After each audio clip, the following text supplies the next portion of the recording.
안녕하세요. 사연에 빠지다의 DJ 민영입니다. 오늘도 두 가지 사연 준비되어 있으니 재미있게 들어주시고요. 구독과 좋아요 버튼도 눌러주세요.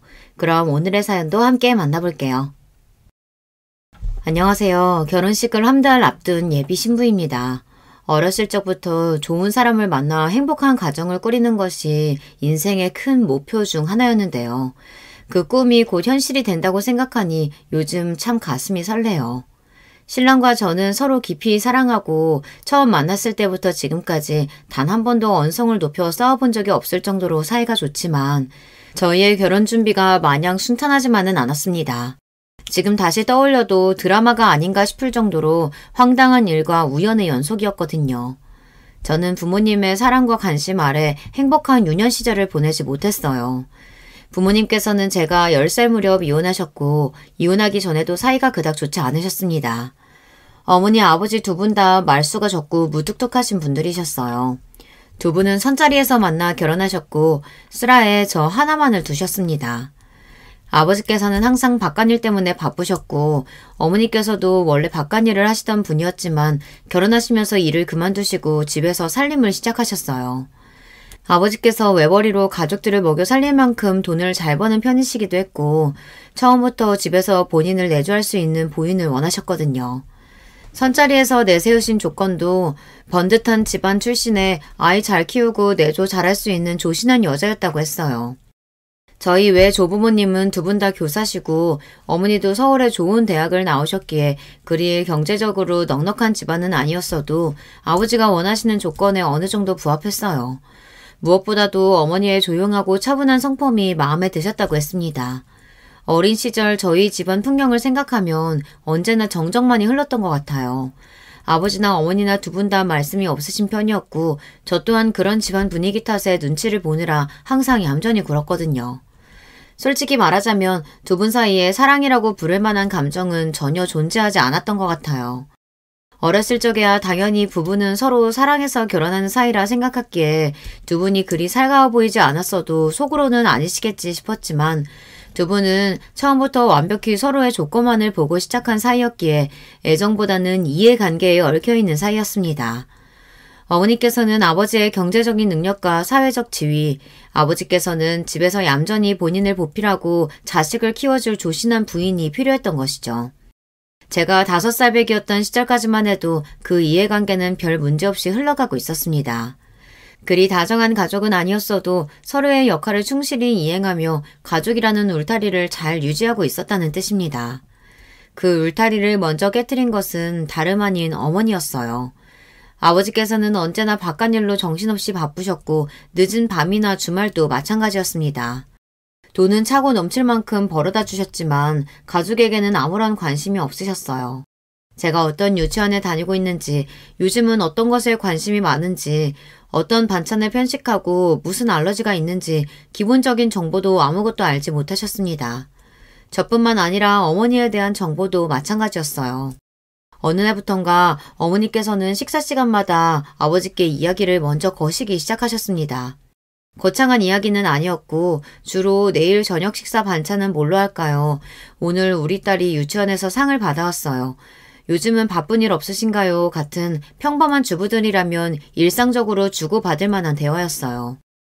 아마 그 즈음부터 어머니께서는 외로움이라는 걸 느끼기 시작하셨던 것 같아요. 하루 종일 넓은 집에서 제대로 대화도 통하지 않은 어린아이를 붙잡고 지내셨으니 당연한 수순이었죠. 앞서 말씀드렸듯 어머니께서는 타고난 성품이 차분하고 내향적이어서 유치원의 다른 어머님들과도 잘 어울리시지 않으셨고 특별히 자주 연락하고 지내는 친구분도 없으셨거든요. 당시 어머니께서 유일하게 사회적 교류를 할 수 있었던 사람이 바로 아버지였고 어머니께서는 나름대로 용기를 내서 아버지께 한 발자국 다가가셨던 겁니다. 그렇지만 아버지의 반응은 싸늘하셨어요. 언제나 단답에 제대로 대답도 해주시지 않으셨고 기계처럼 젓가락을 움직이다 식사가 끝나면 칼같이 자리에서 일어나 잠자리에 드셨습니다. 물론 하루 종일 밖에서 바쁘게 일하다 돌아오시는 분이었고 다음날 새벽부터 바깥일을 나가셔야 했으니 피곤하고 지칠만도 했죠. 그렇지만 항상 혼자 남아 식탁을 치우시던 어머니의 뒷모습을 생각하면 지독한 쓸쓸함이 아직까지도 느껴지는 것 같아요. 그런 어머니께서 선택한 것은 바로 불륜이었습니다. 어머니의 불륜을 옹호하려는 것은 아니에요. 그렇지만 어머니께서 어떤 심정으로 그런 짓을 택하셨는지 나름대로 이해해 보려고 애썼을 뿐입니다. 어머니의 불륜 사실을 알게 되신 아버지께서는 바로 이혼을 하셨어요. 당시 저는 겨우 10살 남짓한 꼬맹이였기에 그 누구도 제게 어머니의 불륜과 불륜남, 이혼 소송에 대한 이야기를 제대로 해주지 않았고 나중에 가서야 알게 된 이야기지만 어머니께서 바람이 난 남자는 다름 아닌 제가 다니던 영어 학원의 교사였습니다. 아버지께서 막대한 금액의 소송을 거셔서 둘 다 빈털터리가 됐다는 이야기를 어디에선가 전해 들었지만 사실인지는 모르겠습니다. 저는 그 뒤로 어머니와 단 한 번도 연락을 해본 적이 없어요. 어머니에 관한 소식을 아버지께 전해 들은 적도 없거든요. 이혼 후 저는 아버지와 단 둘이 살기 시작했어요. 집안일은 일주일에 한 번씩 파출부 아주머니가 찾아와 주셨고 집안 분위기는 어머니가 계실 때와는 비교도 되지 않게 더욱더 삭막해졌습니다. 그렇지 않아도 기계처럼 딱딱하고 무뚝뚝하시던 아버지께서는 이혼 후 완전히 냉혈한처럼 변해버리셨어요. 제게 일말의 관심도 주시지 않았고 그저 같은 집에 사는 사이 그 이상 그 이하도 아닌 것처럼 느껴졌습니다. 물론 아버지께서 제가 먹고 입고 사용하는 것들에 대한 비용을 일체 대주시고 필요한 게 있으면 알아서 사라며 카드를 건네주시기는 했지만 부모 자식 사이에 필요한 것이 돈이 전부는 아니잖아요. 아버지께서는 제 졸업식이나 입학식, 생일 등 특별한 날을 한 번도 챙겨주신 적이 없었어요. 그 모든 과정은 얼굴도 몇 번 본 적 없는 할머니께서 처리해 주셨고 저는 항상 쓸쓸한 나날들을 보냈습니다. 가까이 지내는 친척도 없었고 앞서 말했다시피 조부모님과도 그리 살가운 사이는 아니었기에 저는 정말 철이 일찍 들었어요. 좋게 말하면 철이 일찍 든 것이지 나쁘게 말하면 성격이 몹시 팍팍해졌습니다. 사소한 일에서 즐거움을 찾지 못하고 점점 웃음을 잃어갔어요. 보통 사춘기 아이들은 길가에 떨어진 낙엽만 봐도 깨르르 웃음이 터진다고 하잖아요. 저는 전혀 그런 아이가 아니었고 점점 남들에게 제 이야기하는 것을 꺼리게 되었습니다. 누가 저를 걱정해줘도 괜찮다 단답으로 일축하고 세상 모든 것이 시시하고 재미없게 느껴졌습니다. 그런 저에게 고등학교 3학년 때 처음으로 흥미로운 것이 생겼어요. 바로 조카와의 만남이었습니다. 아버지께서는 나이 차이가 꽤 나는 여동생 한 분이 계셨는데 미국인 남편과 결혼해 미국에 정착하고 사시던 분이라 평소에는 연락을 주고받을 일이 전혀 없었어요. 그런데 아이가 태어나면서 한국으로 이사를 오셨고 우연한 기회로 식사 자리가 생겼는데 그날 저는 난생 처음으로 돌이 막 지난 아이를 보게 되었습니다. 정말 너무 신기하더라고요. 그 작은 아이가 손가락, 발가락을 꼬물꼬물 움직이고 입을 벌려서 소리를 내고 제가 가까이 다가가 빤히 쳐다보자 해사하게 웃는 그 미소에 마음이 녹아버렸던 것 같아요. 그동안 인터넷이나 텔레비전에서 숱하게 아이들을 봐왔지만 실제로 아이를 눈앞에서 마주하는 것은 정말 다른 일이었습니다. 그날을 계기로 제 목표는 유치원 선생님이 되었어요. 자랑은 아니지만 학교 성적이 꽤나 좋은 편이었기에 제가 원하던 대학의 유아교육과에 진학하는 것은 그리 어려운 일이 아니었습니다. 대학생활 내내 실습을 나가며 아이들과 함께하는 시간이 너무나 즐거웠던 기억이 나요. 만약 제게 아이들이라는 존재가 없었다면 지금까지도 어렸을 적 어머니처럼 언제나 무표정으로 지내는 사람이 되었을지도 모르겠습니다. 대학을 졸업한 저는 규모가 제법 큰 사립 유치원에서 근무하기 시작했어요. 아이들을 진심으로 너무나 사랑하는 사람이지만 그것과는 별개로 유아교사로 일하는 게 그리 쉬운 일만은 아니었습니다. 흔히 말하는 맘충이라고 하죠. 제가 개인적으로 그리 좋아하는 단어는 아닙니다만 그 단어를 사용하기 싫어도 정말 제 속을 박박 긁어대는 몇몇 학부모분들에게는 저도 모르게 맘충 소리가 나오더라고요. 제가 유치원에서 일하기 시작하고 가장 처음으로 맡았던 반은 데이지 반이었어요. 저희 유치원은 밤마다 꽃 이름을 붙였는데 5살 아이들이 모여있는 반이었습니다. 육아를 해보신 분들은 아시겠지만 정말 미운 5살이라는 말이 괜히 있는 게 아니에요. 2돌쯤부터 시작된 자아 형성이 5살쯤 되면서 거의 완성될 시기인데 이 시기의 아이들은 정말 자아가 강합니다. 쉽게 말하자면 고집이 세다는 뜻이에요. 옷 하나하나, 반찬 하나하나 반드시 아이들 본인이 원하는 것을 해야 하고 본인 뜻대로 일이 풀리지 않으면 바닥에 드러누워 울고 불고 떼를 쓰기 일쑤입니다. 가정에서 내가 키우는 내 자식 한 명이 그래도 머리가 아픈 마당에 수십 명의 아이들을 한 번에 돌봐야 하는 유치원은 오죽하겠어요. 한 명이 떼를 쓰고 울면 덩달아 다른 아이들도 흥분해서 언성을 높이고 울고 순식간에 아수라장이 되어버립니다. 물론 그런 일이 일어나기 전에 아이들을 잘 달래서 울지 않도록 만드는 것이 교사의 능력이죠. 3, 4살배기 아이들은 대부분 발달 정도가 비슷하지만 5살이 넘어가기 시작하면 아이마다 능력 발달이 정말 천차만별입니다. 특히 언어 능력에서 그 차이가 두드러져요. 5살 정도면 정신적으로 큰 문제가 없는 이상 간단한 의사소통은 대부분 가능합니다. 그렇지만 질적인 면에서 차이가 있어요. 언어 발달이 빠른 아이들은 대화를 하며 놀랄 정도로 기억력도 좋고 문맥 파악을 잘해요. 예를 들자면 오늘 아침밥 뭐 먹고 왔어 하는 간단한 질문을 한다고 치면 언어 발달이 빠른 아이들은 그 문장에서 오늘과 아침밥이라는 2가지 키워드를 아주 잘 캐치하고 2개의 연관성을 찾아내 문장 전체를 이해해요. 그러니까 말 그대로 오늘 유치원에 오기 전에 먹은 아침밥 반찬을 물어보는 질문이구나 하고 바로 알아듣는다는 뜻입니다. 이런 아이들은 고지고대로 오늘 아침에 먹었던 반찬을 이야기해요.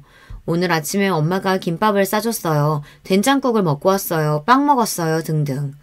그냥 된장국, 빵 이런 식으로 단어만 내뱉지 않고 문장도 제대로 표현할 줄 알고요. 그렇지만 언어 발달이 느린 아이들은 이 질문에서 오늘 그리고 아침밥이라는 단어는 이해하지만 이 2개의 단어가 어떻게 연결되었는지를 이해하지 못해요. 오늘이란 단어와 아침밥이라는 단어의 뜻은 알고 있지만 총체적으로 이 질문이 요구하는 답이 무엇인지 파악하지 못한다는 뜻입니다. 그렇게 언어 발달이 어린 아이들은 아침밥, 아침빵 먹는 것, 난 먹는 것 중에 과자를 좋아해 이런 식으로 의식의 흐름을 따라 아무렇게나 대답해요.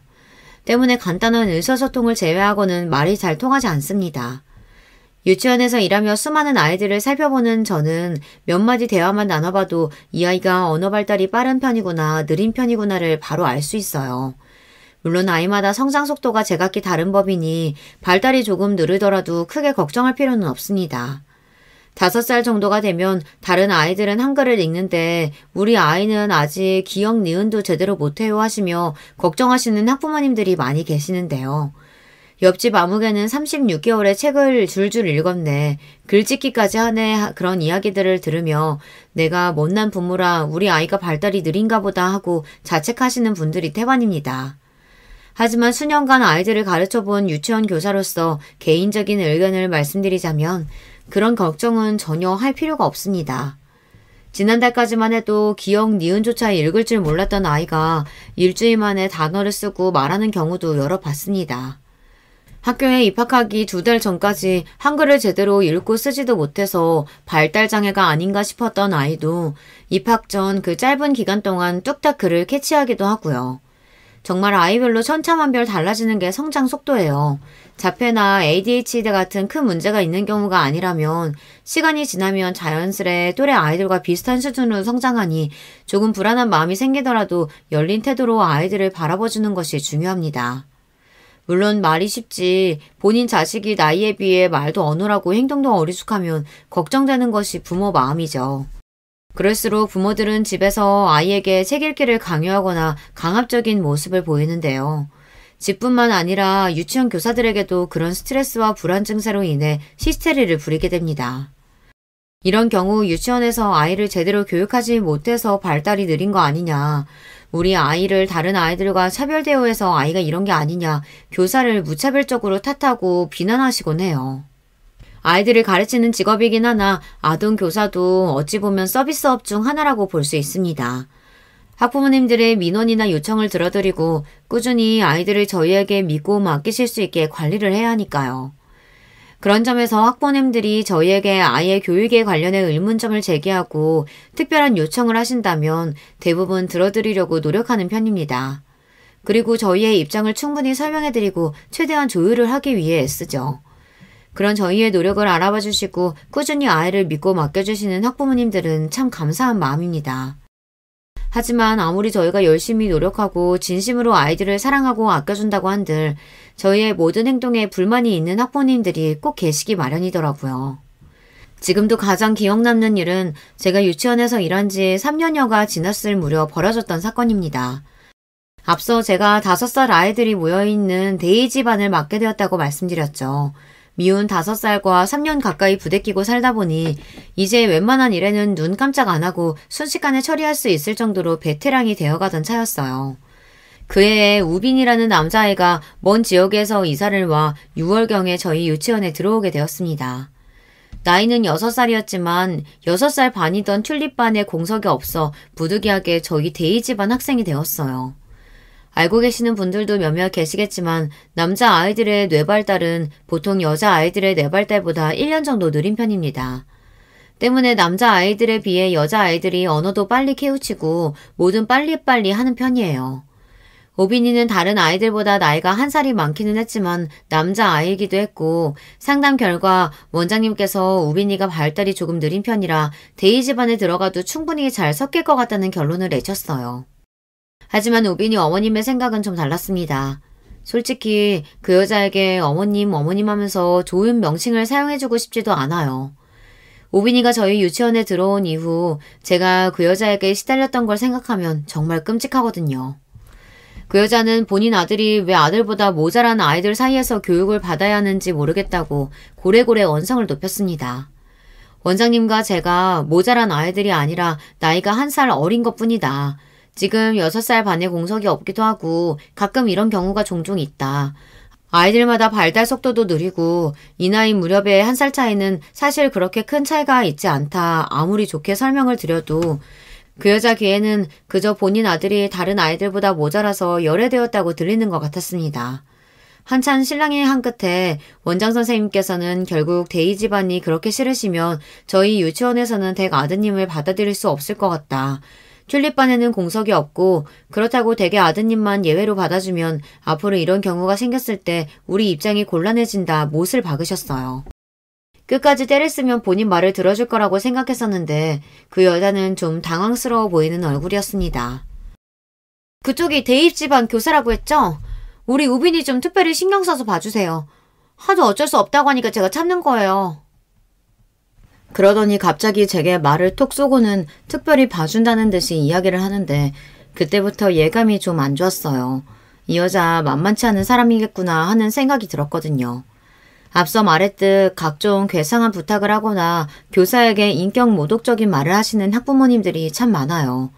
몇 개의 예를 들어보자면 우리 아이가 변을 보고 아직 혼자서 뒤처리를 하지 못하니 엉덩이를 잘 닦고 로션까지 발라달라. 우리 아이가 잘 지내고 있는지 걱정되니 선생님 몸에 소형 카메라를 달아서 수업 시간 내내 영상을 녹화해 실시간으로 볼 수 있게 해달라.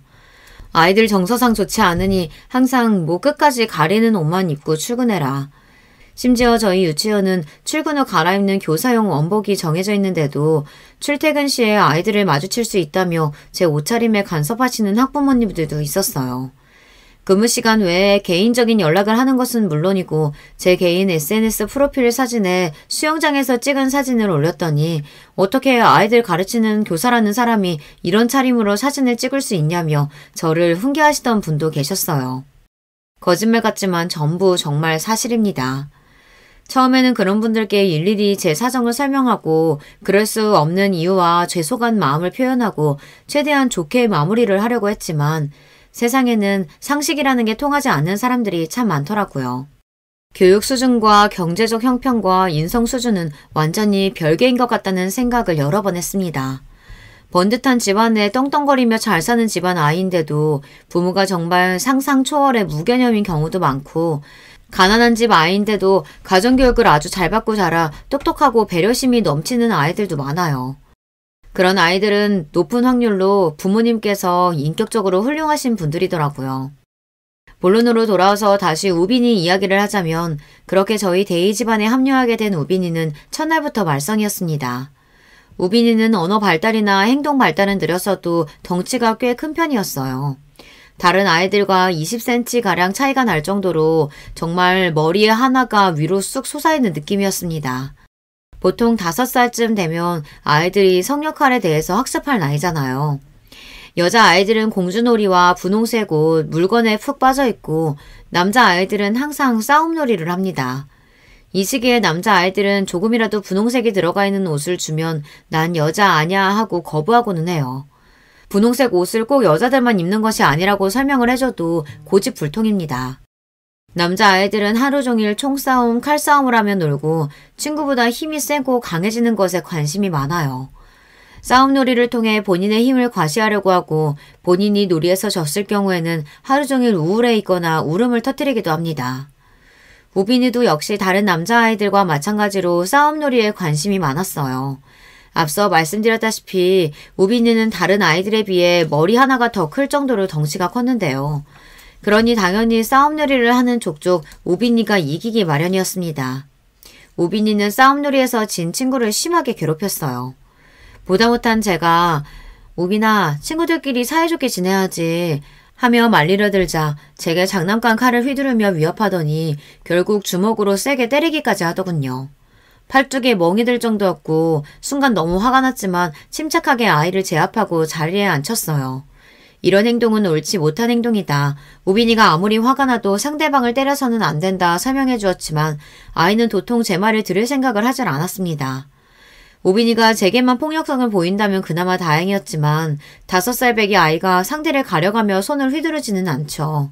당연히 같은 반 친구들에게도 틈만 나면 손을 올렸고 덕분에 저희 데이 집안은 하루가 다르게 문제가 생기기 시작했습니다.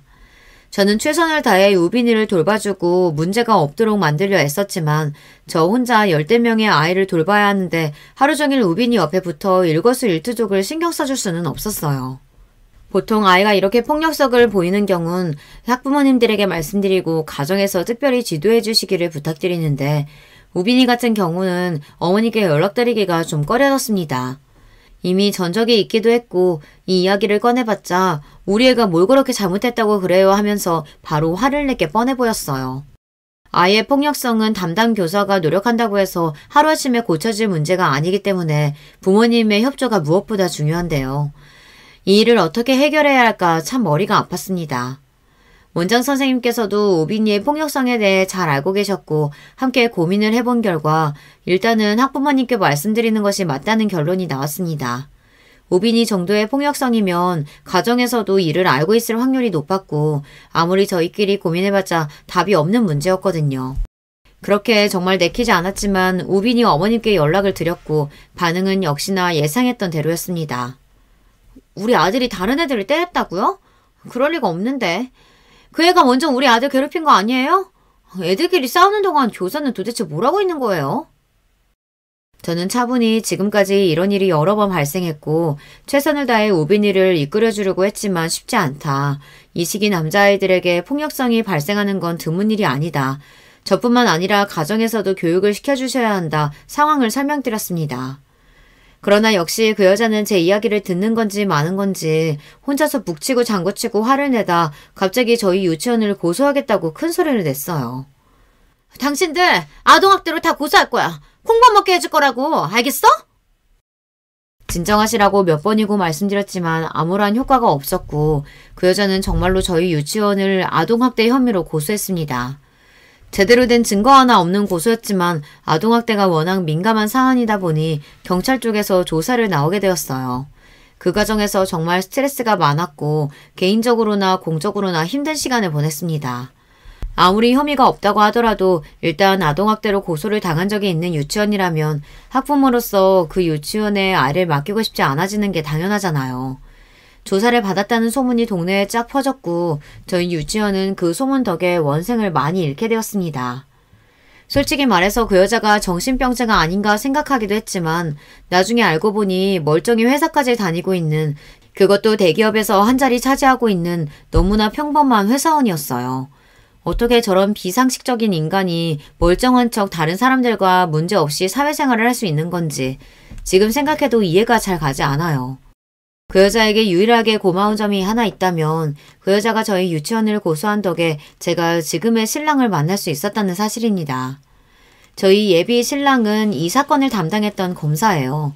사건은 아동학대에 관련된 정황이 전혀 발견되지 않아 조사가 금세 마무리되었지만 그 과정에서 안면을 트고 사이가 가까워진 저와 신랑은 연인 사이로 발전하게 되었습니다.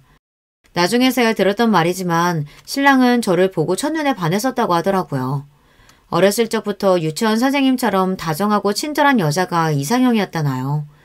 아무튼 저는 당시에 말도 안 되는 혐의로 조사를 받느라 이리저리 치이고 스트레스가 심해 신랑에게 전혀 관심이 없었었는데 모든 사건이 잘 마무리되고 신랑 쪽에서 먼저 개인적으로 연락을 취해 사이가 가까워지게 되었어요. 연애를 하다 보니 자연스레 신랑의 성장 배경에 대해서도 듣게 되었는데요. 신랑도 저와 마찬가지로 온전치 못한 가정에서 자란 사람이었습니다. 검사라는 번듯한 직장에 사교성도 좋고 화려한 언변까지 갖춘 사람이었기에 누가 봐도 화목하고 넉넉한 가정에서 부모님 사랑을 듬뿍 받고 자랐을 것 같았는데 알고 보니 아주 어렸을 적부터 줄곧 어려운 형편의 홀어머니 밑에서 자랐다고 하더라고요. 정확한 이유는 알지 못하지만 신랑의 부모님께서도 신랑이 어렸을 적 이혼하셨고 아버지 밑에서 자란 저와는 다르게 신랑은 어머니를 따라갔다고 했습니다. 신랑의 어머니께서는 오랫동안 일용직을 전전하시며 신랑을 먹여 키우셨다고 합니다. 일일 급식소 도우미, 김치 공장, 설거지, 각종 청소 관련 부업도 많이 하셨고 그러면서 몸이 많이 상하셨어요. 젊은 시절부터 각종 질병과 성인병으로 크게 고생하고 계신다고 하더라고요. 신랑은 어렸을 적부터 영민하고 똘똘한 아들이었고 어머니께서는 그런 신랑에게 거는 기대가 크셨다고 합니다. 밤잠을 줄여가며 본인 입에 넣을 것을 줄여가며 허리띠를 졸라매 신랑 뒷바라지를 하셨고 정말 어려운 형편에서도 결국 하나뿐인 아들을 번듯한 검사로 만들어내셨죠. 물론 신랑이 검사가 된 것은 스스로의 노력이 가장 크긴 했지만 신랑이 공부에만 집중할 수 있도록 뒤에서 지원해주신 어머니의 노력이 없었다면 불가능한 일이었겠죠. 그만큼 신랑의 어머니께서는 외동아들인 신랑을 눈에 넣어도 아프지 않을 정도로 아끼고 사랑하셨습니다. 본인 인생을 통째로 바쳐 만들어낸 완벽한 결과물이니 어찌 보면 당연한 일이었어요. 시부모님께서는 남들이 보면 조금 아니 왜 저리 유난이야 할 정도로 아들의 일이라면 본인 일이라도 되는 양 매사에 발벗고 나서셨습니다. 신랑에게 특별한 유대감을 가지고 계셨어요. 신랑 또한 본인의 어머니가 다른 어머니들보다 조금 유별나다는 사실을 알고 있었어요. 때문에 제게 미리 언지를 주기도 했습니다. 우리 어머니가 오래전부터 혼자서 날 키우시느라 고생이 많이 하셨어. 그만큼 나한테 애착도 크신 분이고 평생 나 하나만 바라보고 살아오신 분이니까. 자식 사랑이 조금 유별나시긴 해. 그래도 우리 어머니 절대 나쁜 분은 아니야. 아마 너랑도 큰 문제 없이 잘 지낼 수 있을 거야. 사실 신랑의 말을 듣고 조금 걱정이 되기는 했어요. 물론 유치원 교사 생활을 오래 하며 각종 어머니들을 상대하는 법에는 이골이 날 지경이었지만 상대가 제가 가르치는 아이가 아니라 결혼할 사람의 부모라면 이야기가 좀 달라지잖아요. 게다가 신랑을 끔찍하게 아끼고 사랑하는 유별난 어머니라니 뵌 적은 없었지만 처음 인사를 드리러 가기 전부터 불안한 마음이 들었습니다. 드라마나 텔레비전 같은 곳에서 본 각종 고부 갈등들도 생각나고 만약 신랑의 어머니께서 그런 못된 시어머니라면 어떻게 대처해야 될까 고민도 많았어요.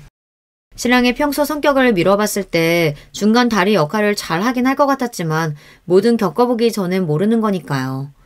어찌됐든 마음의 준비를 단단히 하고 있어야겠다 싶기는 했습니다. 신랑 어머니도 문제였지만 저희 아버지도 문제인 것은 마찬가지였어요.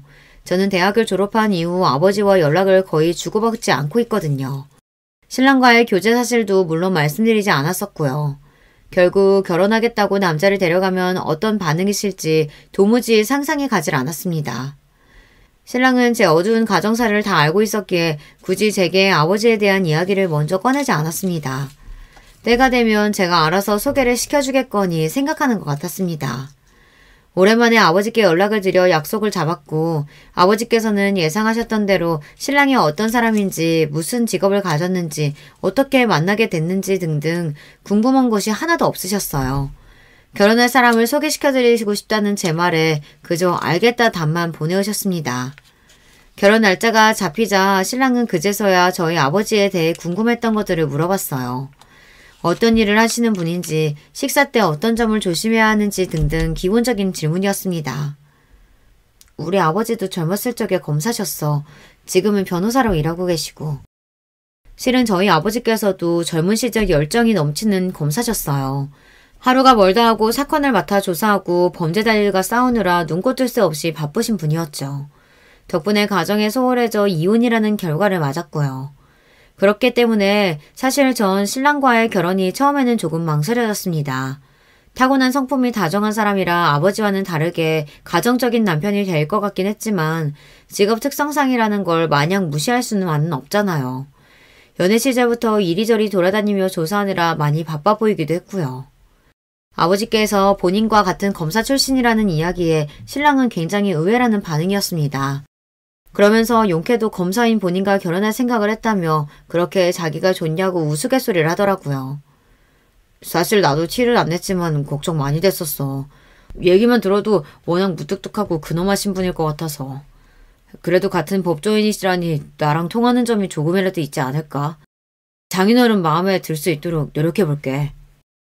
그렇게 약속날이 되었고 저와 신랑은 한껏 긴장한 채로 약속 장소인 한정식 식당으로 향했습니다.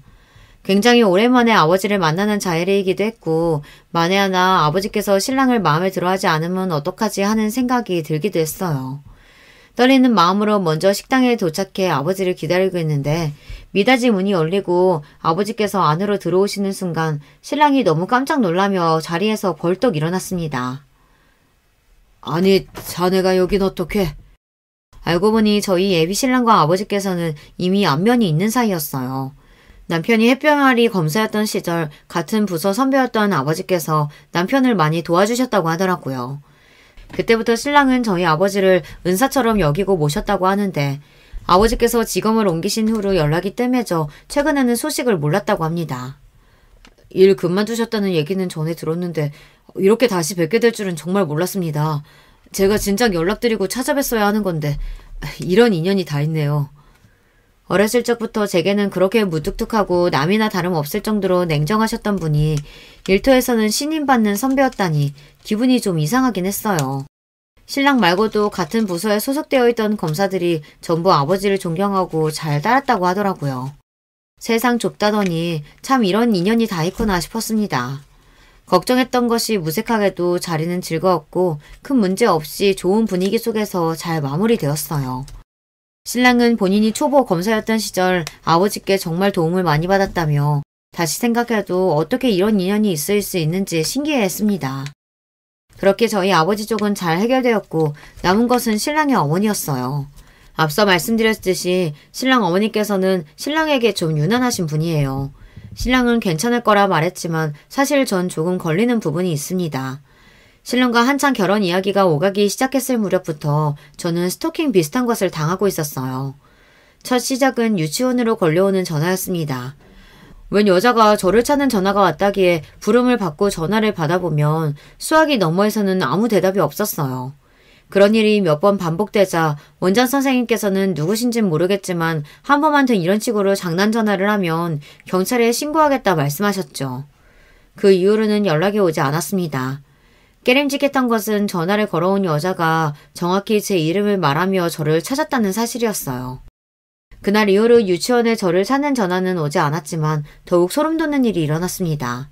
제 SNS에 올린 게시물에 익명의 댓글이 달리기 시작했어요. 내용은 주로 제 외모가 딱 봐도 싸 보이네, 성형했네, 남자 꼬시고 다니겠네 등등 입에 담기도 민망할 정도의 음담 패설들과 욕설이었어요. 보이는 족족 삭제하긴 했지만 끝이 없었습니다. 특히 예비 신랑과 함께 찍어 올린 사진에는 남자가 너무 아깝네, 헤어져라 등등 저희 둘 사이를 저주하며 신랑을 칭찬하는 내용의 댓글이 길게 달렸고 그때부터 뭔가 이상하다는 생각이 들었습니다. 게다가 그 사람은 제게 개인 메시지로 제 집 주소 등 인적사항 등을 보내며 당장 그 남자와 헤어지지 않으면 가만두지 않겠다느니 죽여버리겠다느니 도를 넘는 협박을 보내왔고 그 메시지를 보고 너무 겁이 났던 저는 모든 사실을 신랑에게 털어놨어요. 솔직히 말해서 그 전까지는 혹시 저를 괴롭히는 사람이 신랑의 어머니가 아닌가 하는 생각을 했습니다. 아무리 생각해도 저와 신랑 사이를 갈라놓으려고 할 만한 사람, 게다가 제 신상 정보를 그렇게 잘 알고 있을 만한 사람은 시어머니 뿐이라는 생각이 들었거든요. 그렇지만 설마 하니 신랑 어머니께서 저를 죽여버리겠다느니 그런 도를 넘는 협박을 해오실 것 같지는 않았어요. 이야기를 모두 전해들은 신랑은 몹시 놀라더니 짚히는 곳이 있다고 말했습니다. 아마 내 전 애인일 거야. 그 여자 정신적으로 좀 아픈 사람이었거든. 한동안 잠잠하길래 괜찮아졌나 생각했는데. 알고 보니 신랑에게는 저를 만나기 전에 잠깐 사귀었던 전 애인이 있었는데 그 여자가 정신병을 앓고 있는 사람이었다고 했어요. 신랑 어머니 지인의 소개로 만난 사이였는데 처음에는 번듯한 집안에 멀쩡한 직장을 가진 데다 생긴 것도 예쁘장해서 별 문제 없이 잘 만났다고 하더라고요. 그런데 시간이 지날수록 신랑에게 과하게 집착하기 시작하더니 완전히 울부증처럼 변했다고 했어요. 신랑이 어딜 가든지 일거수일투족을 그 여자에게 보고해야 하고 일하는 중에도 10분 내로 연락에 답장하지 않으면 부재중 전화를 100통씩 해놓고 공적인 일이라도 다른 여자와 대화 나누는 모습을 보면 그 여자는 누구냐, 바람난 거 아니냐, 미친 사람처럼 캐묻고 따지고 들고 게다가 신랑은 검사라는 직업 특성상 연락텀이 일정치 못하고 조사를 하다 보면 신분을 속이고 사람을 만나야 할 일도 생기는데 그 여자는 그런 것들을 전혀 이해해주지 못했다고 하더라고요. 견디다 못해 신랑이 계속 이런 식으로 굴면 더 이상 만남을 지속하기가 힘들다. 아무리 서로 호감을 가지고 만나는 사이라도 적당한 선이라는 게 있다. 다 큰 성인이고 서로 사회생활도 할 만큼 해본 사람들끼리 왜 이러는 거냐 권고를 했지만 별 소용이 없었다고 했어요. 결국 신랑이 헤어지자 이별을 선언하자 그 여자는 이성을 잃고 흉기까지 휘둘렀다고 했습니다. 크게 다칠 뻔한 남편은 고소까지 생각했었지만 그 여자와 더 엮이고 싶지 않아 그냥 이를 조용히 묻었다고 했어요.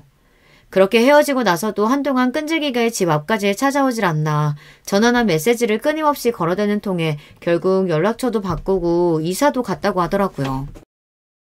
그 여자가 도대체 어떻게 네 이름이랑 직장을 알아냈는지 모르겠네. 아니다. 그 여자는 그러고도 남지. 검사를 스토킹하는 여잔데. 내가 한번 제대로 알아볼게. 혹시 무슨 일 생기면 나한테 바로 말해줘. 솔직히 그 이야기를 다 듣고 나자 좀 겁이 났어요. 정신 이상자라니 언제 어떻게 제 집에 찾아와 신랑에게 그랬던 것처럼 또 흉기를 휘두를지 모르는 일이잖아요.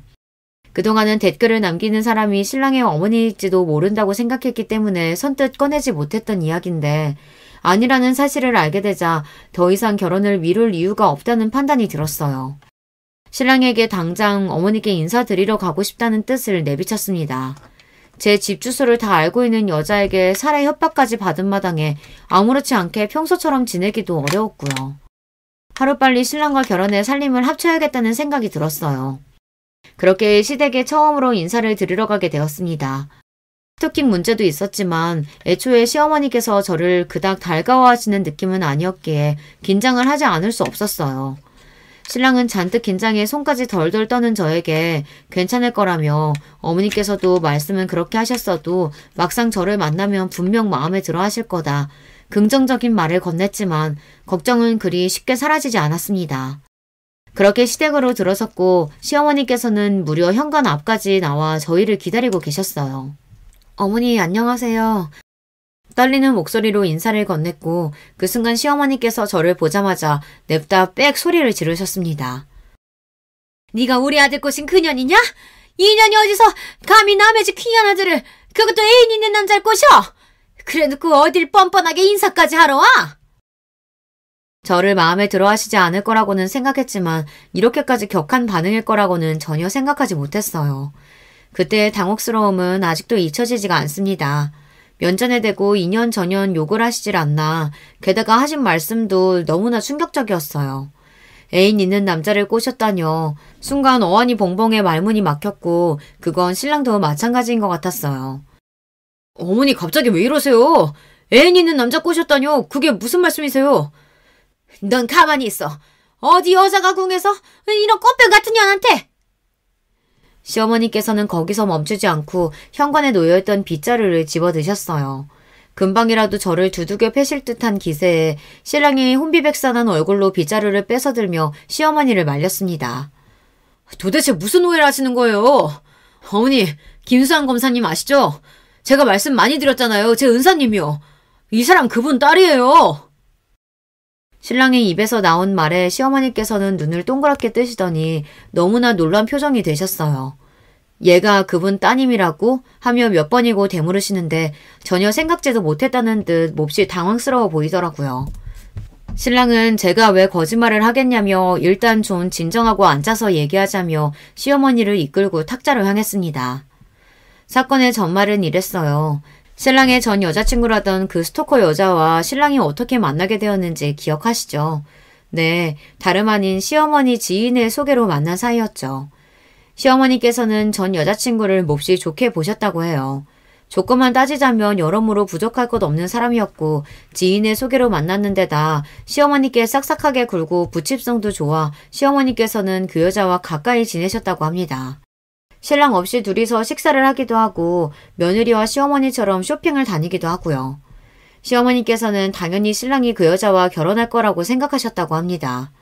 신랑 또한 시어머니께서 그 여자를 예뻐하시고 사이가 꽤나 가까웠던 것을 알고 있었던 데다 무엇보다 시어머니 지인의 소개로 만난 사이였기에 그 여자가 신랑에게 집착했던 사실이나 정신 이상자처럼 굴었던 사실을 굳이 이야기해서 좋을 것 없다고 생각했어요. 시어머니께는 그저 성격 차이 같은 흔한 이유로 헤어졌다고 간단하게 말씀드렸고 시어머니께서는 그 여자의 스토킹 행각이나 정체에 대해서 전혀 모르는 상태셨다고 합니다.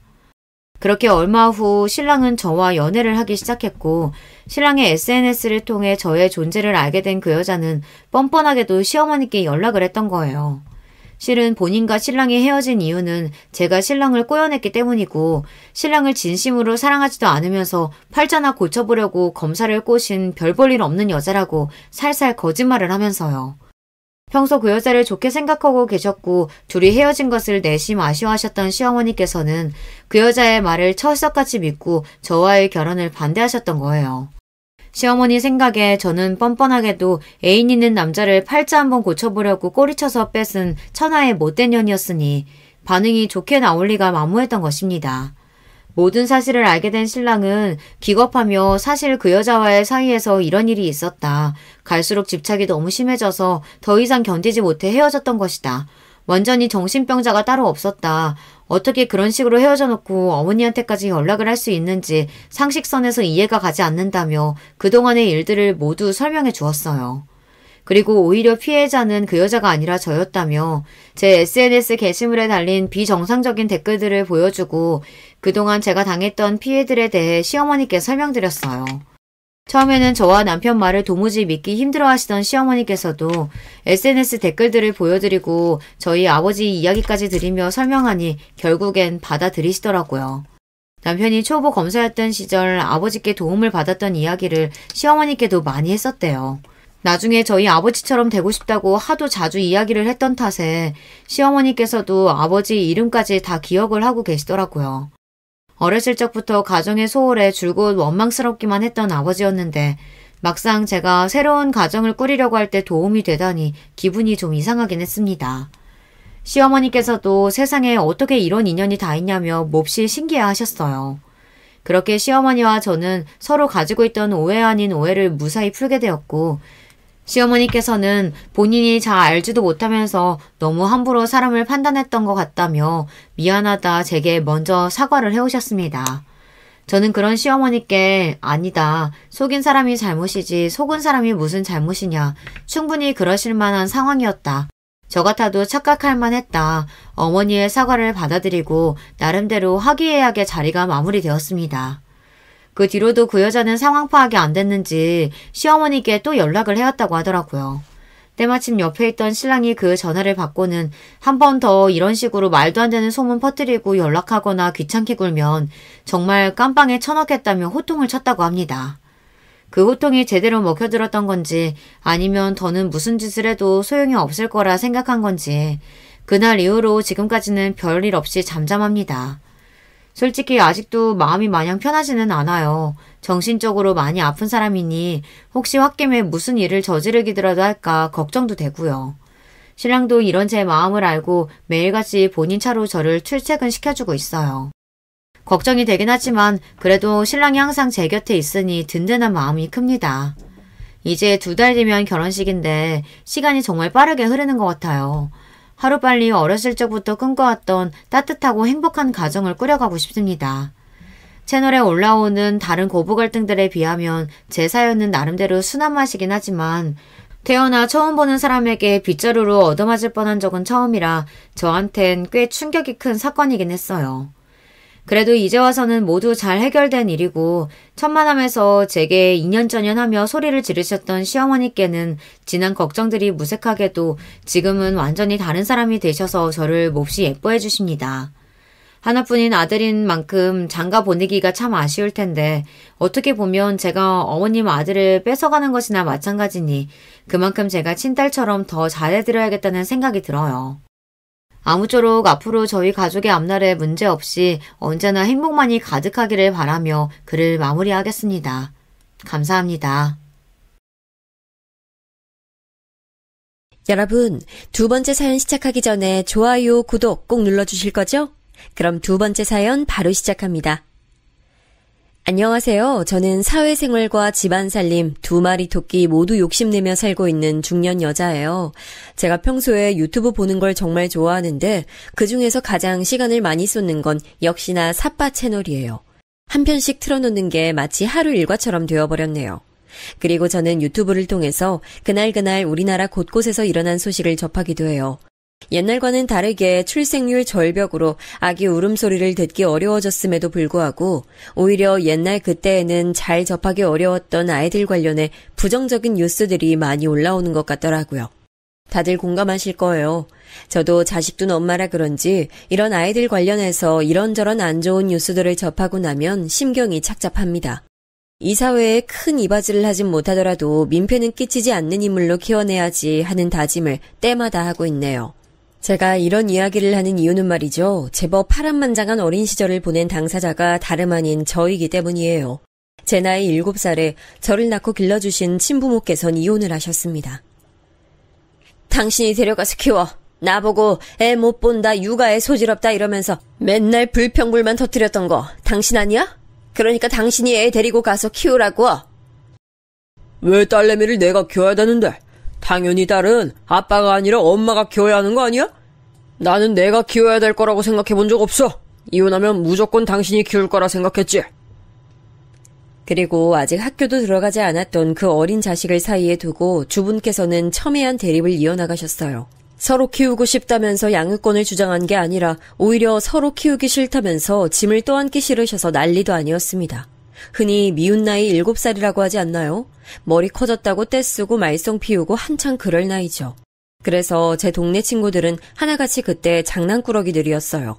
제가 그 시절에 항상 했던 생각이 있었는데 바로 말썽 부려서 부모님께 혼나는 그 친구들의 모습이 부럽다는 것이었습니다.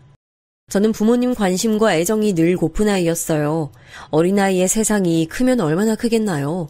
오직 자기를 낳아주고 길러준 부모만이 자기 세상 전부잖아요. 근데 두 분 다 저를 원하지 않으셨으니 어렸을 때부터 제 상실감과 무력감은 커다랬죠. 부모님께선 극심한 성격 차이로 인해 끝내 이혼까지 가셨지만 제가 생각하기에 두 분의 공통점이 있었다면 그건 바로 이 세상에서 그 무엇보다 중요한 건 자기 자신이라고 생각하시는 분들이었다는 거예요. 심지어 친자식마저 우선순위에 두지 않으셨죠. 그래서 저는 나중에 결혼해서 아이를 가졌을 때 반드시 자식의 곁에 있어주는 부모가 되겠다고 굳게 다짐했네요. 저는 큰고모, 외할머니, 외삼촌, 그리고 다시 큰고모 댁을 전전하며 초등학교 재학 내내 전학만 4번을 다녔습니다. 제가 이혼가정 아이라는 것, 부모님과 살지 않는다는 것, 이런 것들을 아무렇지도 않게 반 친구들 앞에서 나불거리셨던 중학교 담임선생님, 지금 잘 살고 계신지 모르겠네요. 그 배려심 없는 행동으로 저는 너무 힘든 학교 생활을 보냈죠. 내일하고 모레는 출석번호 20번부터 맨 뒷번호까지 학부모 상담 있는 거 알지? 다들 집에 가면 부모님께 말씀 한 번씩 더 드리고. 아, 수연이는 해당 사항 없겠구나. 바쁘신 고모 집에 얹혀 살지? 담임선생님께서 외치시는 것에 맞춰 반 친구들이 키득거리며 제 쪽을 다 쳐다봤어요. 너무 창피하고 수치스러워 고개를 숙이고 있었습니다.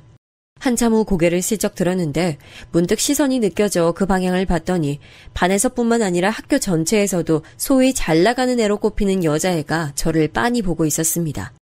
손으로 턱을 괴고 눈빛을 반짝이면서 저를 쳐다보는 모습에 왠지 모르게 소름이 돋아 저는 황급히 그 시선을 피했죠. 그 친구 이름은 박성희였습니다.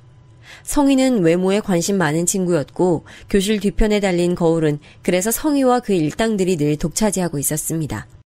자연스레 저 같은 소심하고 소외된 아이는 쉬는 시간에 뒷문으로 오가는 것도 못했죠. 뒷문은 늘 그들의 영역이었으니까요. 본능적으로 성희의 눈에 띄지 않으려고 저는 그렇게 지냈어요. 하지만 눈이 마주쳤던 그때가 무언가 기점이었던 것 같습니다. 그쪽에서 제게 먼저 다가오기 시작했으니까 말이죠. 수연아 안녕? 내가 궁금한 게 있는데 너는 부모님하고도 안 살고 고모 집에 얹혀 산다면서 왜 가방은 좋은 거 하고 다녀? 그리고 너 은근 매점에서 자주 보이더라? 용돈 많이 받나 봐. 고모가 부자셔? 아니 부자는 아니시고 그냥 부모님이 때마다 돈 보내주시는 걸로 알아. 그렇게 얼핏 들었거든. 그러던 어느 날 쉬는 시간이 되자마자 성희가 제자리로 와서 갑자기 제게 어깨 동무를 하면서 말을 걸었어요. 그때 심장이 얼마나 쿵쿵 뛰었는지 몰라요. 엉겁결에 무심코 그런 대답을 하고만 저는 성희와 그 일당의 눈치를 살폈습니다. 어느새 그 무리가 제 자리 주변에 다 와 있더라고요. 수연아, 내가 너한테 아주 유익한 효도 방법을 알려주려고 하는데 어때? 들어줄 수 있지? 효도 방법? 그게 무슨 소리야? 네 부모님 입장에서 생각해봐. 자기 자식이 학교에서 어떻게 지내면 가장 좋아하실까? 네가 어떻게 학교 생활을 해야 부모님이 좋아하실지 생각해 본 적 있어? 고모를 안심시켜 드릴 수도 있는 최고의 방법인데. 그런 게 있어? 그게 대체 뭔데? 뭐겠어. 당연히 친구를 많이 사귀는 거지. 학교에서 친구들 잘 사귀고 잘 지내는 것보다 큰 효도는 없어. 그게 우리 나이 학생들이 어른들 걱정 덜어드리는 방법이야. 수연이 너는 친구가 하도 없어서 몰랐구나. 너 초등학교 때도 친구 하나도 없이 왕따였다면서. 불쌍하다. 이제 우리가 친구해줄게. 그때 저는 뭣도 모르는 아이였고 많이 소심해서 그저 웃으며 고개를 끄덕였습니다. 그것이 지옥길의 신호였어요. 저는 친구비라는 명목으로 모든 용돈을 성희에게 상납해야만 했습니다. 친구해주는 비용이라고 그랬어요. 너 같은 찌질이랑 맨입으론 친구 못하는 거 너 스스로도 이해하지? 그러니까 꼬박꼬박 친구비 내. 왕따 당하기 싫으면. 알았어? 저는 성희가 무서워서 거스르지 못했고 쉬는 시간마다 그 무리와 함께 있으면서 방청객처럼 웃는 역할을 했어요.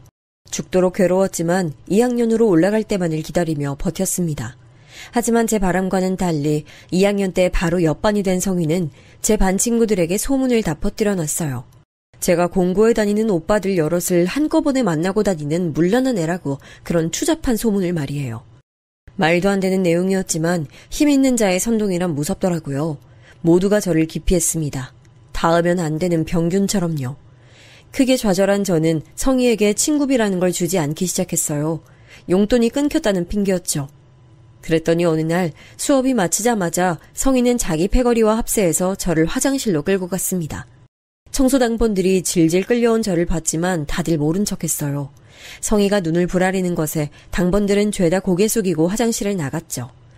그날 저는 청소용구 정리칸에서 죽도록 맞았습니다. 마치 인간 샌드백이었죠. 쉴 새 없이 주마들었고 저는 도중에 기절했죠.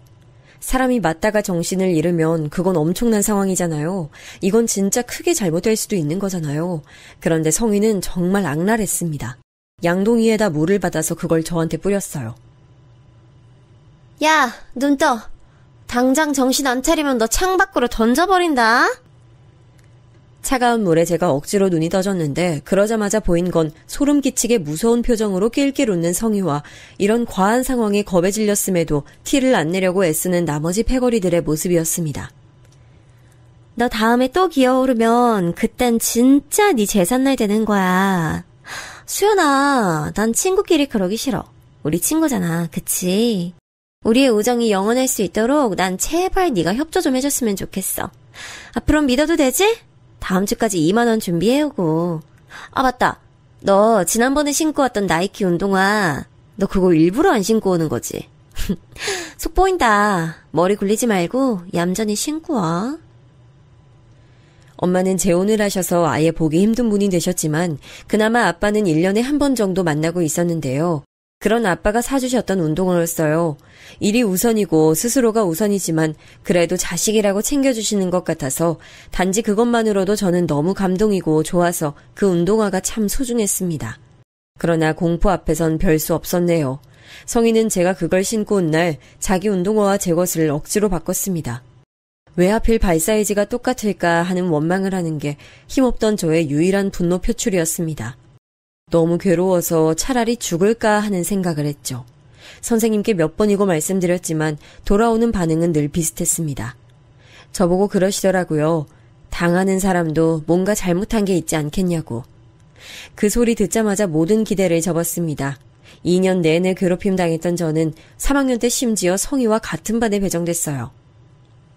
수연아, 너랑 같은 반 돼서 너무 좋아. 우리 운명인가 봐. 남은 1년 잘 지내고 이왕이면 고등학교도 같이 가자. 좋지? 성희가 저를 향해 눈을 빛내며 그렇게 말했던 날 이후로 저는 학교를 나가지 않았습니다. 그냥 차라리 아무것도 안 하는 게 나을 것 같았어요. 본능적으로 학교를 계속 나가면 저는 박성희라는 사람의 손에 죽을 거란 예감이 들었죠. 등교 거부하기를 2주, 놀랍게도 아빠가 저를 찾아오셨어요. 수연아, 너 나하고 같이 갈래? 이제부터 아빠하고 살래? 앞뒤 설명 아무것도 없이 정말 단조로운 질문이었는데 저는 어느새 미친 듯이 고개를 끄덕이고 있었습니다. 저는 그렇게 그 지역을 아예 벗어난 전학을 갈 수 있었고 새로운 곳에서 조용히 중학교 생활을 마무리한 뒤 고등학교 때는 제법 친한 친구 두엇 정도 사귀면서 지냈어요. 억지로 성희에게 받았던 그 악랄한 괴롭힘을 잊으려고 다른 생각을 많이 하면서 살았죠. 아빠는 제가 성인이 된 이후로 교제하시던 어떤 분과 동거를 시작하셨고 저는 자취하며 따로 지냈습니다. 너무 슬펐던 게 뭔지 아세요? 시간이 지나며 저를 죽도록 괴롭혔던 성희에 대한 분노와 원망 또한 여전했지만 저 스스로에 대한 자책이 밀려들었습니다. 왜 그렇게 나약했을까, 멍청했을까, 바보 같았을까 이런 자괴감이 들면서 상황을 이겨내지 못했던 그 시절에 제가 너무 싫어지더라고요. 이렇게 모난 면모를 안고 있는 저를 진심으로 사랑해줄 사람은 이 세상에 없을 거라 생각하면서 저는 제게 다가오는 인연들을 향해 고슴도치처럼 가시를 세웠습니다. 가시를 본 모두가 뒷걸음질 쳤고 그렇게 다들 스쳐가는 인연으로 남았지만 단 한 사람만은 달랐습니다. 수연아, 일기예보에도 비 소식은 없었는데 햇볕 쨍쨍한데 비 오는 거 신기하다, 그치? 오빠는 갑자기 비 오는 게 뭐가 좋다고 그렇게 웃음 만발이야. 나 어렸을 때 우리 집이 빚더미에 앉아서 집도 없이 길바닥에 내몰렸었거든? 그래서 급한 대로 동네 어떤 분께 사정사정해서 그분 집 마당에 있던 창고에서 며칠 지냈었어. 그때가 비 오는 철도 아니었는데 하필 그 며칠 사이에 계속 비가 오는 거야. 창고가 얼마나 꿉꿉하고 퀴퀴하던지. 그래서 동생이랑 계속 밖에 나가서 비 맞으면서 놀았어. 웃으면서 잘 놀았던 게 추억으로 남았네. 제가 그 말 듣고 얼마나 놀랐나 몰라요. 구김살 하나 없는 그 남자의 얼굴에서는 어둡고 힘든 과거의 흔적 따윈 보이지 않았거든요. 너무 가난하고 힘들어서 과자로 끼니를 때운 적도 많았다는 것을 알았을 땐 정말 할 말이 없어지더라고요. 새우깡하고 감자깡을 물에 불려서 그걸 죽처럼 만들어 먹었다네요. 형편이 어려워 추레한 옷을 입고 다니니까 학교에선 늘 놀림감이었겠죠. 학교 생활이 분명 녹록지 않았을 텐데 그 시절을 회상하는 그 남잔 전혀 괴로워 보이지 않았습니다. 저는 제 과거를 너무 혐오하다 못해 증오하는 사람이었기 때문에 어떻게 그럴 수가 있는지 궁금했어요. 그때 그 남자가 제게 그러더라고요. 뭐 어쩌겠어. 과거도 지금도 전부 똑같은 나야. 아무도 내 인생을 1초도 살아줄 수 없는데 어떻게 그 모든 순간에 내가 나 자신이 아닐 수가 있겠어. 그러니까 인정하고 받아들이고 다 끌어안고 묵묵하게 앞으로 나아가는 거지. 뒤를 보지 않고 앞으로만 나아가는 것. 그게 바로 내가 지나온 길들을 괴롭게 여기지 않는 비결이야. 내 대답이 너한테 좀 도움이 됐을까? 도움이 됐는지 아닌지는 지켜봐야 알 것 같아. 나는 옛날 일 때문에 너무 오래도록 거기에 얽매여 있었거든. 이제 와서 한 번에 그걸 다 성숙하게 떨쳐낼 자신은 없어. 그래도 오빠 같은 사람이 지금 내 옆에 있다는 게 내 인생에서 가장 큰 행운이라는 사실 하나만은 알겠다. 수연아, 너랑 만나면서 네가 이렇게 적극적으로 나오는 모습은 지금 처음 보는 것 같네. 와, 보기 좋네. 저를 향해 수줍게 웃어주는 그 남자를 보면서 제가 속으로만 대답했죠. 앞으로 이런 제 모습 많이 보여주고 싶다고요. 저는 살면서 이성을 보며 한 번도 떨려본 적이 없었는데 별 생각 없이 누가 주선해줘서 만나게 됐던 그 남자와 대수롭지 않게 시작했던 연애에 큰 감흥도 없었는데 그날 갑자기 심장이 두근거리더라고요. 걷잡을 수 없이 설레기 시작했습니다. 사람이 사람에게 빠지는 건 무어라 말로 설명할 수 없는 과정 같아요. 저는 마음을 열고 그 남자를 만났고 연애 기간 2년을 채운 끝에 결혼했습니다. 순박하고 진솔한 그 남자가 바로 지금의 제 남편이자 제 아이 아빠인데요. 남편이 어렸던 옛날의 그때의 가세가 확 기울었던 제 시댁은 성실하고 꿋꿋하게 살아오며 많은 회복을 이뤄낸 상태였으나 저희 부부가 결혼하던 때에 결코 부유하다고 볼 수 없는 후하게 쳐줘야 평범한 수준이었습니다. 참고로 남편 남동생은 일찍 고등학교 동창하고 결혼해서 멀리 지방 내려가 살고 있었고요. 시아버지께서는 인쇄소에서 일을 하고 계셨으며 시어머니께서는 대학교 학생식당에서 근무를 하고 계셨습니다. 아빠께선 사실 제 결혼을 처음엔 반대하셨어요. 너무 기우는 집안은 못마땅하시다는 거였죠. 연애하고 결혼은 달라. 알콩달콩 즐겁게 연애까지는 했겠지만 딱 거기까지야. 결혼은 네 수준을 한층 더 높여줄 수 있는 남자하고 해서 폼나게 살아야 맞는 거야. 네가 고생할까봐 이 아빤 그것부터 걱정이다. 혹여 수더분하고 욕심 없는 척 가면을 써놓고 실상은 네 재산만 노리는 논팡이인 것은 아닐지. 지금 만나시는 분하고 결혼 안 하시는 이유 돈 때문인 거 알고 있어요. 그분이 아빠를 사랑으로 보고 계신 게 아니라 재산으로만 보고 계시는 걸까봐. 사랑에 대한 확신이 없으시니까 그런 거겠죠. 근데요, 아빠, 전 달라요. 아빠처럼 결혼에 실수하지도 사람을 못 믿지도 않아요. 네가 아주 못한 소리가 없구나. 그래, 네가 그렇게 자신 있다 이 말이야? 너라고 결혼에 실패하지 않고 후회하지 않을 거라는 보장이 없는데 뭐가 그리 자신만만해. 이게 다 네가 콩깍지가 씌어서 그런 거야. 아니요, 저 정말 자신 있어요. 왜냐면 저는 애초에 배경이나 능력을 보고 그 사람과 결혼하겠다고 다짐한 게 아니니까요. 저부터가 그런 거에 기준을 두고 있지 않기 때문에 아빠하고는 상황이 무척 다르다는 걸 꼭 말씀드리고 싶어요. 하지만 제 완강함 앞에서 아빠는 대꾸를 하지 못하시더니 결국엔 백기를 드셨죠. 그리고 저는 이 결정을 적어도 지금까지는 단 한 번도 후회해 본 적이 없었네요. 제가 비록 따뜻하고 정 많은 친부모님 복을 타고나진 못했지만 시부모님 복이 있는 사람이었더라고요. 시어머니께서는 늘 저를 분에 넘치는 며느리, 과분한 며느리 이렇게 봐주셨지만 사실 저야말로 분에 너무나도 넘치는 시댁을 얻은 사람이라고 생각했습니다. 아이까지 낳고 알콩달콩 잘 사는 제 모습에 아빠는 완전히 인정하셨죠. 제가 정말 행복한 결혼을 했다는 걸 말이에요. 일에 파묻혀 살아오신 아빠는 재산관리 능력 또한 탁월하셨는데 바로 이 시기에 제게 많은 재산을 미리 물려주셨습니다. 사람 앞일은 모르는 거니까 내 유일한 자식이 확실히 모든 걸 가질 수 있도록 미리 이렇게 해놓는 것도 나쁘지 않을 것 같더구나. 이렇게 큰 재산을 저한테 다 주실 줄은 몰랐어요. 감사해요, 아빠. 화목한 가정에서 앞으로도 살아갈게요. 결혼 이후 남편은 이직을 했어요. 원래 다녔던 곳이 사실 더 좋은 곳이었고 전망도 밝았고 여러모로 괜찮았지만 일 먼저 나고 사람 난 게 아니라 사람이 항상 우선이잖아요. 아무리 괜찮은 곳이더라도 사람이 안 괜찮으면 그건 안 되는 것이더라고요. 새로 남편의 부서로 온 상사가 아주 미친 사람이었어요. 남편이 스트레스를 엄청 받았죠. 그래서 집에서 가깝고 돈은 훨씬 적게 벌지언정 업무 강도가 낮은 곳으로 남편이 이직했습니다. 제가 그러라고 적극 추천했고요. 규모가 아담한 곳이기는 해도 나름 체계가 잘 잡혀있고 오래 근속한 분들도 많더라. 원래 낡은 선풍기만 탈탈 돌아가는 곳에서 일했었는데 지금은 이렇게 번듯한 빌딩에 사무실 입주해서 일한다고 이곳에 자부심 느끼는 분들도 많은 것 같았어. 회사와 같이 커왔다는 자부심이자 애사심인가 봐. 무튼 출근해서 한 주일 해보니까 사내의 분위기는 괜찮았다는 거지. 근데 여보, 거기는 사장이 직접 일을 나오기는 해? 직원들한테 다 맡겨놓는 것 같다고 그랬잖아. 어때? 나오시긴 하는데 그냥 중요한 결제 서류만 보시는 정도 같아. 근데 들어보니까 그러실만은 하더라. 사장님 나이는 많으시지만 결혼하신 지는 이제 10년도 안 되셔서 애들이 아직 어리다고 하더라고. 이제 초등학교 다니고 있다는데 얼마나 아이들하고 시간을 함께 보내주고 싶으시겠어. 그래서 이해가 가더라. 정말? 맨땅에 헤딩으로 회사 시작하신 분이라고 하더니 일 때문에 열정을 다 바치시느라 결혼을 늦게 하셨구나. 내가 얼핏 들었는데 사모님 되시는 분이 당신이랑 나이가 거의 또래인 것 같더라. 그걸 듣고 제가 놀라서 입을 벌렸죠. 그렇다면 남편이 다니는 회사 사장님께서는 어림짐작으로 잡아도 15살 정도 차이 나는 분과 결혼을 하신 거였으니까요. 사람이 참 이런 생각을 하면 안 되는 건데 저도 모르게 머릿속으로 사모님도 참 대단한 분이시네 이랬던 것 같아요. 그 정도 나이 차이 솔직히 쉽게 극복해지는 건 아니니까요. 돈 때문일 거라는 속물적인 짐작까지는 맹세코하지 않았습니다. 저는 이 사장님 부부와 제가 상상도 못한 접점을 지니고 있을 줄 전혀 몰랐고요.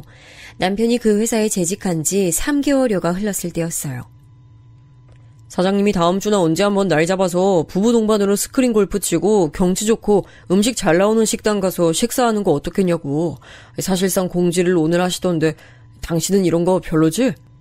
그래? 확실히 작은 데로 가니까 이런 점이 있구나. 내가 회사 문화 같은 건 잘 모르지만 요즘 부부 동반으로 모이는 회사는 거의 없다는 것 같던데. 나도 좀 놀랐어. 근데 다른 분들께 여쭤보니까 종종 이렇게 해왔다고 하더라고. 절대 자주는 아니라던데 하필 지금이 딱 이럴 시기인가 봐. 당신은 워낙 시끄러운 자리 같은 거 안 좋아하니까 어차피 참석할 생각은 없었고 그냥 이런 게 있다고 얘기나 한 거였어. 에이, 아니야. 여보, 우리 그냥 거기 같이 가자.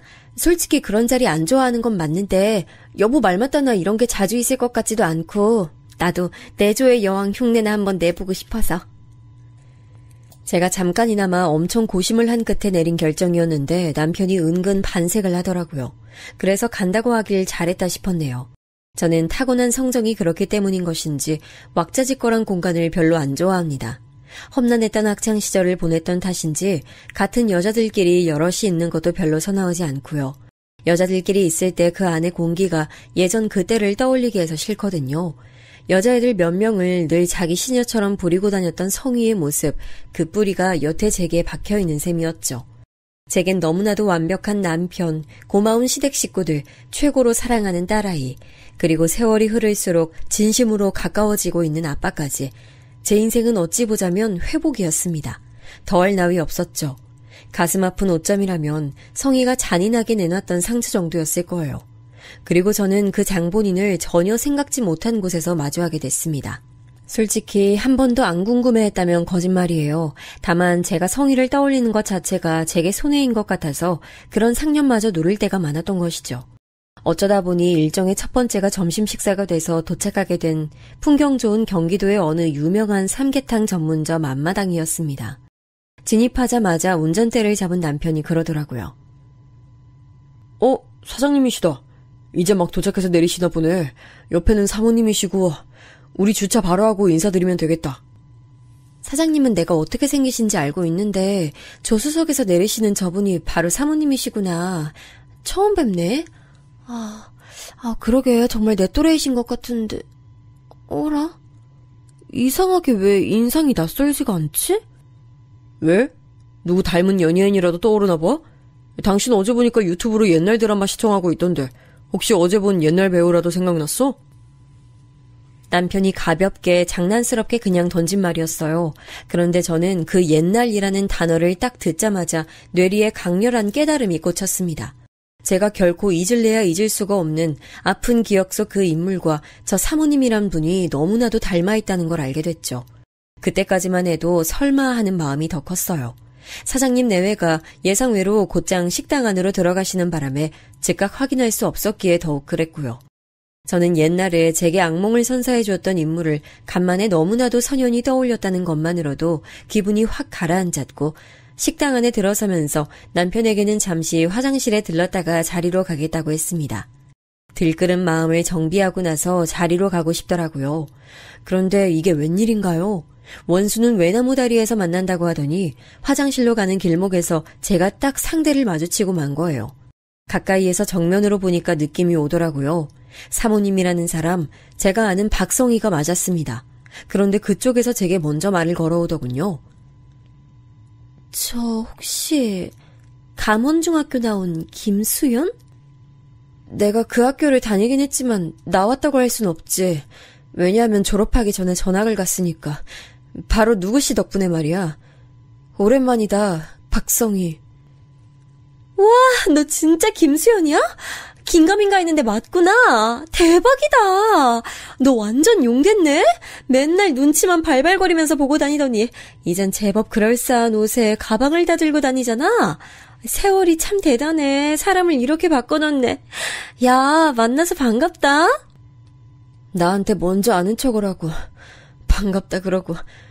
너 진짜 당당하다. 아니, 진짜 미치게 뻔뻔하다. 나는 기억하면서 나한테 했던 짓은 기억 안 나나 봐. 너 여기 일행하고 온 거라면 내가 당장 그 일행한테 가서 네 과거를 폭로하고 싶은 심정이야. 뭐라고? 폭로? 웃기고 있네. 야, 너 여기 밥 처먹으러 온 거 아니야? 그럼 그냥 조용히 밥이나 처먹고 가. 쓸데없는 짓 하지 말고. 성희는 깜짝 놀란 표정으로 입가를 떨더니 후다닥 자리를 피했습니다. 저는 혼자 남겨져서 가만히 주먹을 꽉 쥐고 있었죠. 예나 지금이나 너무 한결같은 성희 모습에 저는 오묘한 심정이 됐습니다.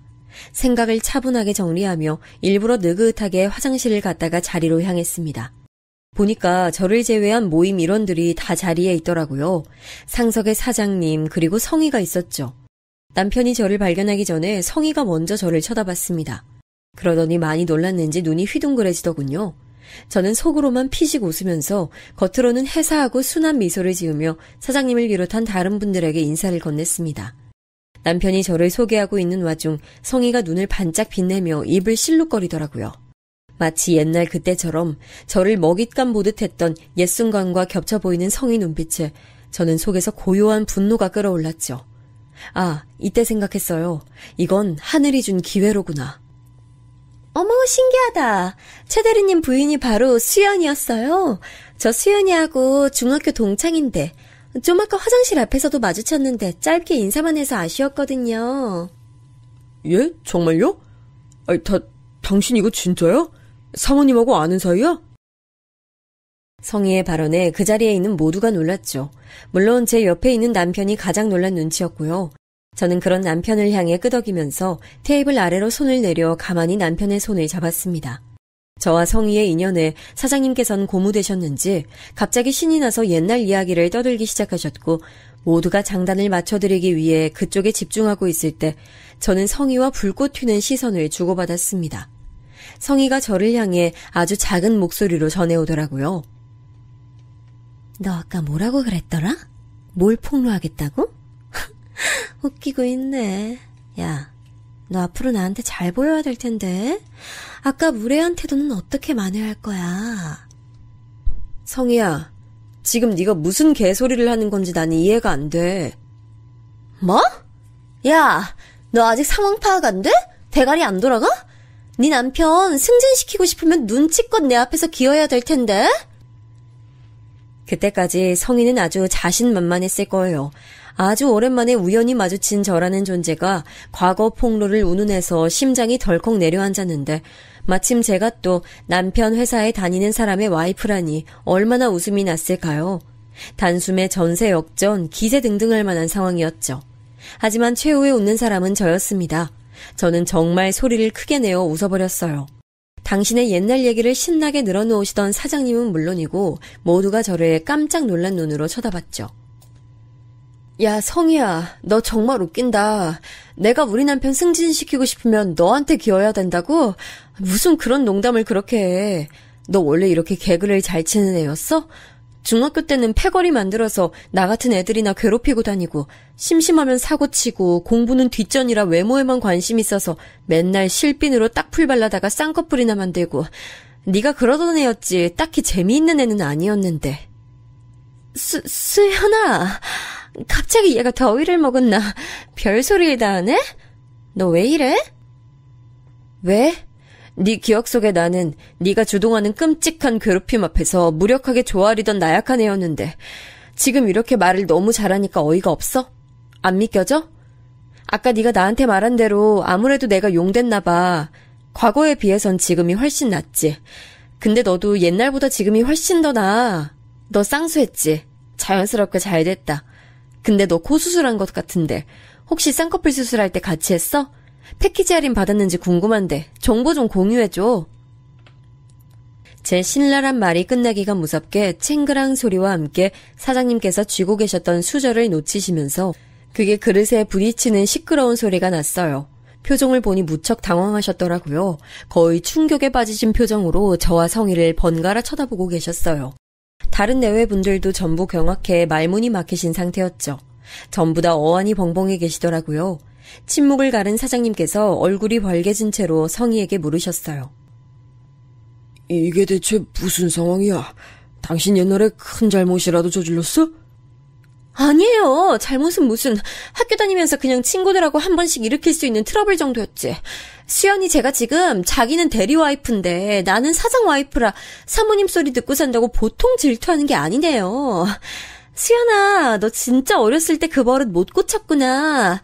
너 제발 시기 질투해서 남 깎아내리는 짓 좀 하지 마. 성희가 발끈하면서 정말 자기가 순수한 피해자인 것 마냥 외치는데 진짜 어이가 없더라고요. 제가 코웃음 치니까 그걸 보신 사장님께서 약간 한숨을 쉬시더니 팔은 안으로 굽는다는 걸 보여주셨습니다. 아는 사이끼리 더 얼굴 붉힐 일 만들지 않으셨으면 합니다. 우리 최대리 정말 성실하고 업무 능력도 뛰어난데 자기 집사람 문제로 회사에서 입지 좁아지면 그건 너무 안타까운 일이잖아요. 사장님, 죄송한데 말씀에 상당히 어폐가 있네요. 사장님 부인 되시는 제 중학교 동창 성희가 옛날에 큰 잘못을 저질렀던 게 맞고요. 여기서 다시 만나자마자 그 더러운 인성 안 변했다는 걸 드러내면서 먼저 시비를 걸어온 것도 그쪽이에요. 저는 지지 않고 바로 맞받아쳤어요. 심장은 미친 듯 뛰고 있었지만 목소리는 흔들리지 않고 흘러나와 천만다행이었습니다. 그때 성희는 저를 가소롭다는 듯 보고 있었어요.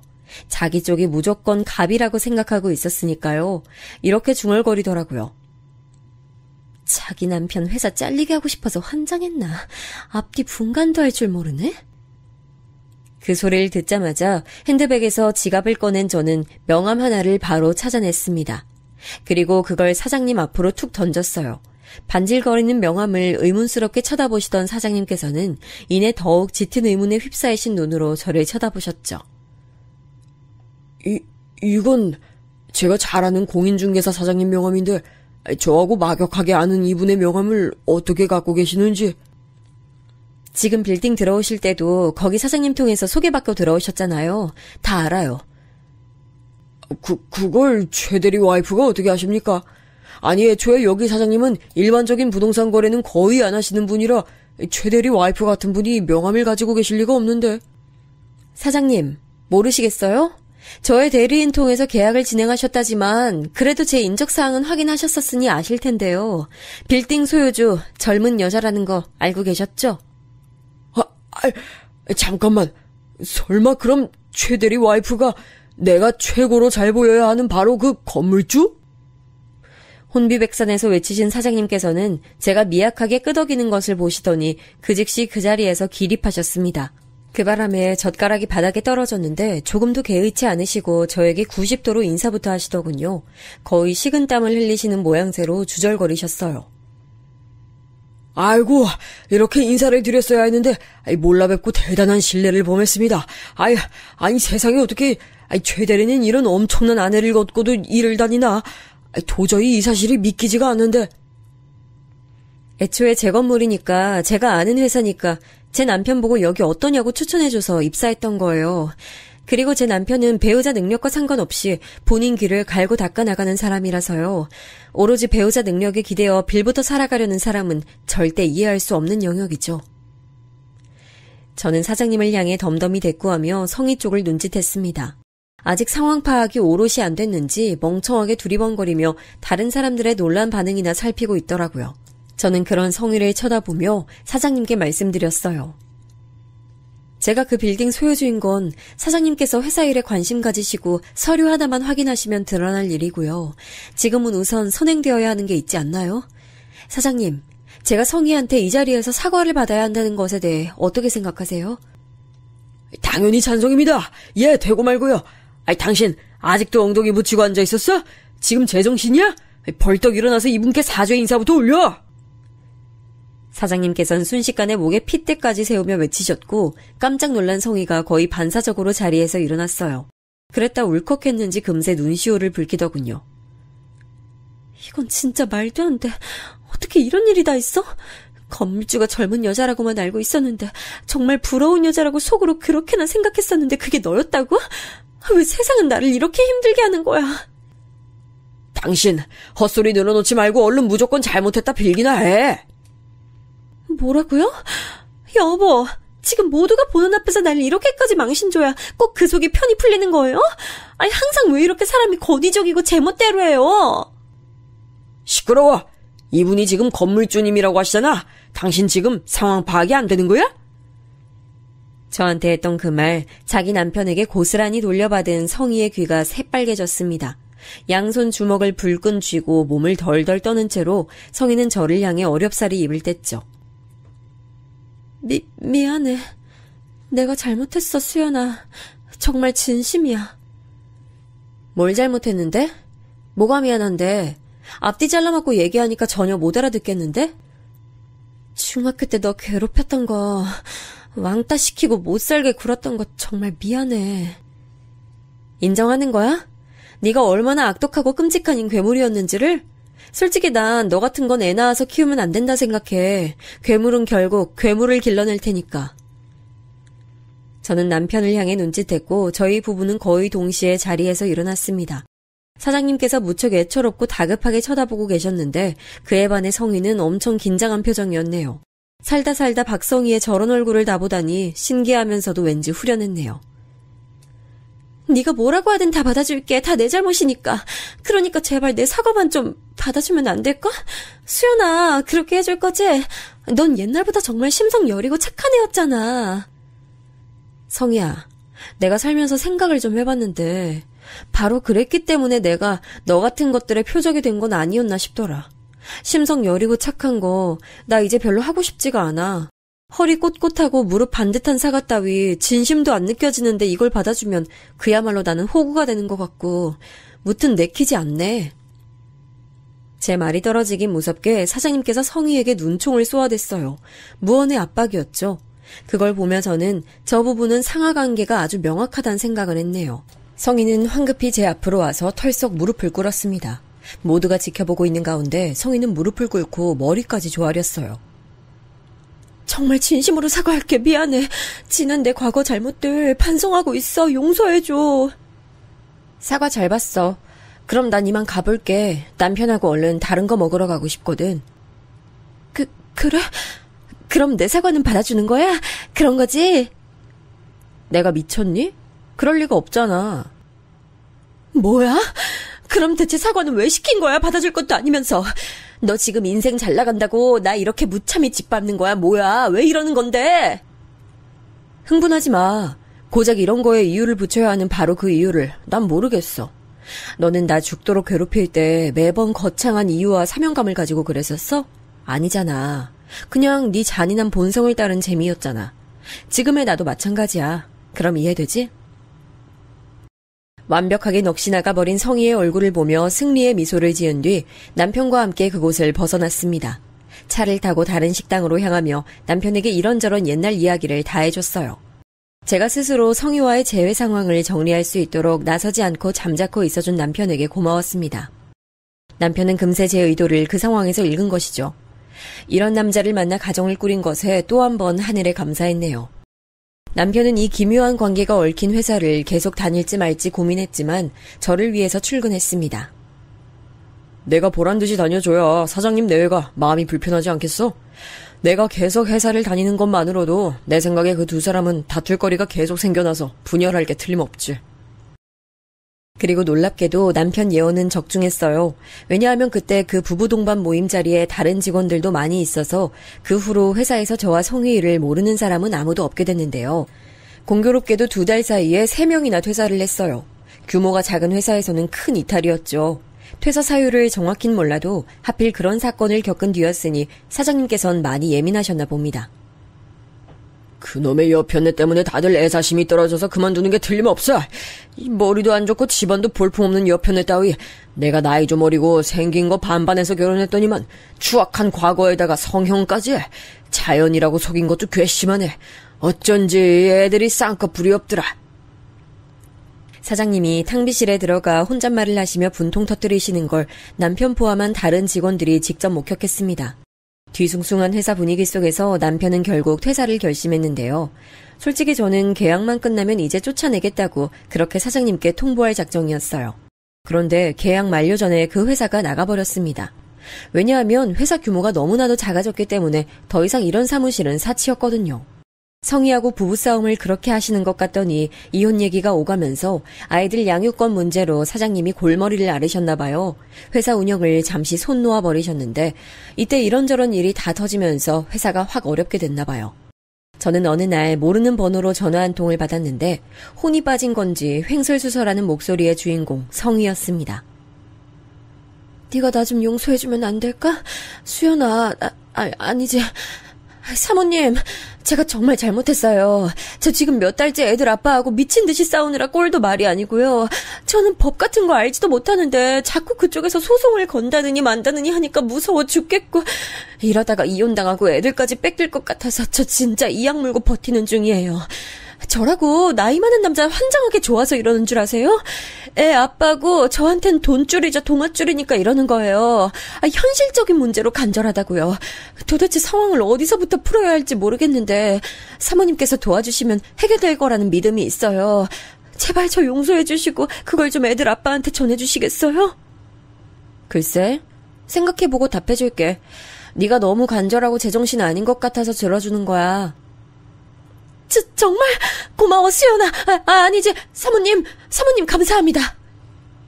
네가 좋아하니까 내가 가슴이 다 뭉클해지네.